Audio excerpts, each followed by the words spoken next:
एक तरफ हम बात कर रहे हैं साहब मंगल ग्रह पे पानी ढूंढ रहे हैं, आपका विभाग कहता है कि साहब इससे ज्यादा हम कर नहीं सकते, अमाउंट इतना ही 900,000 फीट उपेल तो के पानी को नहीं, आप 600 तक खोतरे छोड़ दिया करो। जो पिछली गवर्नमेंट में सही काम नहीं कर रहे थे आप तो उनको भी भेज दो, पर हमारी वो पोस्टें भर दो, ऐसा मेरा निवेदन रहेगा। 80-90 साल के बुजुर्ग वो उस टंकी के नीचे बैठे थे, वो कह रहे हैं कि साहब 30 दिन से हमें पानी नहीं मिल रहा। शिव विधायक रविंदर सिंह बाटी ने विधानसभा में पश्चिमी राजस्थान का पानी का मुद्दा उठाया।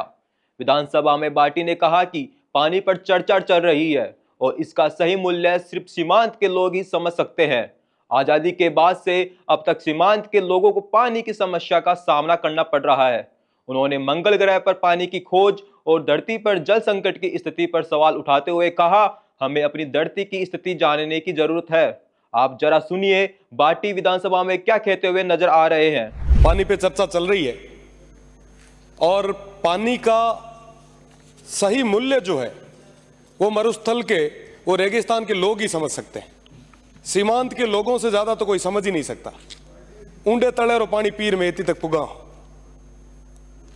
आज पानी पे चर्चा चल रही है और उस सीमांत के लोगों को आजादी से लेके आज तक अभी तक पानी नहीं मिल पाया है। एक तरफ हम बात कर रहे हैं साहब मंगल ग्रह पे पानी ढूंढ रहे हैं, अलग अलग जगह जा रहे हैं, पर वाकई स्थिति क्या है, धरातल की स्थिति क्या है, इस बारे में सोचने की जरूरत है। स्टेट को और सेंट्रल गवर्नमेंट को मैं धन्यवाद देना चाहूंगा कि आप ERCP जैसी योजना लाए। साथ ही साथ मैं निवेदन करूंगा कि वेस्टर्न राजस्थान के लिए भी ऐसी परियोजना जरूरी है जिसकी सबसे ज्यादा जरूरत है। मेरे से पहले भी कई माननीय सदस्यों ने इसकी मांग रखी, मैं उन्हें भी धन्यवाद दूंगा। साथ ही साथ सभापति महोदय, आपके माध्यम से मैं प्रदेश की सरकार से निवेदन करना चाहूंगा कि नर्मदा व इंदिरा गांधी नहर है वो काफी लंबे समय से उनका एक्सटेंशन भी रुका हुआ है और काम भी अधूरा है। सीमांत के लोग चाहते हैं कि नर्मदा और इंदिरा गांधी नहर को आपस में जोड़ा जाए ताकि वो जो DNP क्षेत्र है, वो जो सीमांत के लोग हैं और उनकी जो जमीन है उसका फायदा मिल सके, वहां पे बुआई हो सके। आज के समय में ये बहुत ज्यादा जरूरी है। नर्मदा नहर की मैं बात करूं तो 2013 में इसको लाया गया था, 2017 तक कंप्लीट करना था, 217 गांवों का लक्ष्य था, पर मुझे बड़े दुख के साथ कहना पड़ रहा है कि आज भी वो पूरी नहीं हो पाई और अभी तक वो टेस्टिंग में चल रही है। मेरा निवेदन कि इंदिरा गांधी नहर परियोजना थी, उसका भी एक्सटेंशन रुका हुआ है। मैं निवेदन करना चाहूंगा कि इस बारे में भी आप दिखवाएं। बाड़मेर लिफ्ट कैनाल के माध्यम से शिव ब्लॉक के और बाड़मेर तक, बाड़मेर की विभिन्न गांवों तक पानी पहुंचाया जाता है, पर मोहनगढ़ जहां से ये पानी आता है वहां पे कई बार बिजली आपूर्ति की कमी के कारण ये समस्याएं पैदा हो रही है। आज जल और बिजली दोनों की चर्चा है, इसलिए मैं इस मुद्दे को भी विशेष रूप से रखना चाहूंगा। मुझे भरोसा है आने वाले समय में प्रदेश की सरकार इन विषयों पे मुख्य रूप से ध्यान देगी।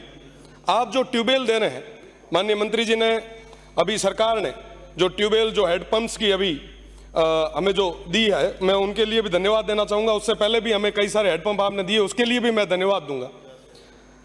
आप जो हेडपंप दे रहे हैं वो बोरवेल 600-700 फीट के बाद में आपका विभाग कहता है कि साहब इससे ज्यादा हम कर नहीं सकते, अमाउंट इतना ही है। हमारा वो भौगोलिक क्षेत्र जो है, भौगोलिक जो स्थितियां हैं वो अलग है। वहां की 900,000 फीट उपेल तो के पानी को नहीं, आप 600 तक खोतरे छोड़ दिया करो। वहां पे जरूरत है कि प्रॉपर तरीके से ट्यूबवेल्स हो, उन लोगों को पानी के लिए भटकना नहीं पड़े। एक ढाणी से दूसरी ढाणी के बीच का जो गैप है वो बहुत ज्यादा है। मेरा निवेदन कि आप इस बारे में भी सोचें। साथ ही साथ जो पुराने हमारे संसाधन थे, बेरियां थी, बावड़ियां थी, हमने उनका रखरखाव छोड़ दिया। पुराने जो स्रोत थे हमने उनको छोड़ दिया, जिसकी वजह से आज ये तमाम समस्याएं हमें देखने को मिल रही है। मेरा निवेदन रहेगा कि आप एक विशेष पैकेज बनाएं, विशेषकर सीमांत के उन लोगों के लिए, ताकि वो जो बेरियां हैं, वो बावड़ियां हैं, वो तालाब है, उनको हम पूरे तरीके से संरक्षित कर सके। साथ ही साथ एक जायका का प्रोजेक्ट रुका हुआ है, काफी लंबे समय से वो पेंडिंग चल रहा है। चोटन की 18 पंचायतें जो मेरी आ रही है, उसके साथ साथ चोटन क्षेत्र के भी कई सारे गांव इससे प्रभावित हो रहे हैं। मेरा निवेदन कि आप इस बारे में भी सोचें। मेरा निवेदन कि स्टाफ की बहुत ज्यादा कमी है। आपको बताना चाहूंगा कि जो नर्मदा है वहाँ आलेटी से लेके गडरा तक लगभग 5 अय्यन लगते हैं, पर वहाँ पे 1 अय्यन ही पोस्टेड है। मेरा निवेदन कि आप स्टाफ को भेजें और कम से कम जिनसे कोई जो पिछली गवर्नमेंट में सही काम नहीं कर रहे थे आप तो उनको भी भेज दो, पर हमारी वो पोस्टें भर दो, ऐसा मेरा निवेदन रहेगा। साथ ही साथ काफ़ी लंबे समय से ये जो गर्मी के दिनों में आप कार्मिक लगाते हैं, इनके अंदर कई सारी अनियमितताएं हैं। आप इन ठेकों पे विशेषकर जांच करवाएं। लंबे समय से जब से ये आपने ठेका प्रथा शुरू की है तब से लेके आज तक इसमें भारी अनियमितताएं हैं, आप इसकी जांच कराएं। थोड़े दिन पहले मैं एक बस माननीय सबब दो, मैं एक गांव बिजावल में गया। वहां बिजावल में गया, आप सोचो कि वो गांव जहां पे नेटवर्क नहीं है, वहां पे कई सारे लोग, बड़े बुजुर्ग 80-90 साल के बुजुर्ग, वो उस टंकी के नीचे बैठे थे। वो कह रहे हैं कि साहब 30 दिन से हमें पानी नहीं मिल रहा, धरना दे रहे थे। साहब धरने की स्थितियां क्यों पैदा होती है, इसके बारे में भी हमें विचार करना होगा। साथ ही साथ मेरा निवेदन रहेगा, बस एक मिनट सब, इन तमाम मैं आपसे निवेदन करना चाहूंगा कि बांडासर गांव है जहां के एक 80 साल के बुजुर्ग थे लोंगे खान जी, उनसे मैंने वादा किया था कि साहब पानी पहुंचाऊंगा। सरकार की ट्यूबवेल और हैंडपंप की घोषणा के लिए धन्यवाद देते हुए बाटी ने कहा कि पश्चिमी क्षेत्र में 900,000 फीट से पहले पानी नहीं आता। सरकार को सही तरीके से ट्यूबवेल बनाने की आवश्यकता है। 600 फीट तक खोद कर छोड़ देने से कोई फायदा नहीं है।